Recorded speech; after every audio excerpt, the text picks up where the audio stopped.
Character and ability show clearly in the head and face, as I wish to point out with my two sitters here, a famous brain specialist and Miss Kathleen Lapflower, the well-known Australian singer.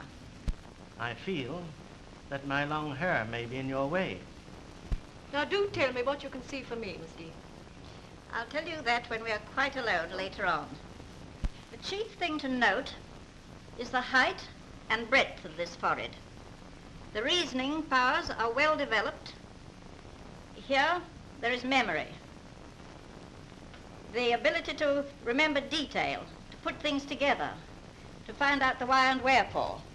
Just over the bridge of the nose, a little lower down, is observation. Every scientist needs this, most particularly. Up here we have benevolence. There is always the desire to give, to be tolerant, to see the best in other people. Here is mirthfulness. There will always be the power of seeing a joke, of laughing with anyone. Here are a few hints for any of you thinking of getting married. A good bump here, especially when there is a projecting chin, makes for the good housewife an affectionate disposition, a really nice, loving woman. I can recommend her for a wife to anyone. If your fiancé's head bulges at this spot, he will come home properly and not be detained at the office. Look at the nose, long under there and slightly tilted, together with the chin again. She will be a good housewife, look after things nicely, and keep everything in order. She will not, however, be quite as economical as she might. A big knobble just there will prove him to be conceited.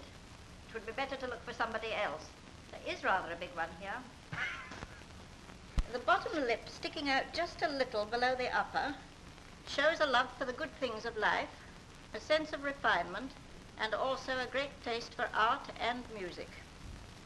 Bumps just here show that you will have to feed him well, because he will always be thinking about meals. The perfect head should be nearly round, flattened a little behind the ears, slightly bulging here and at the forehead. Will you turn your head right round?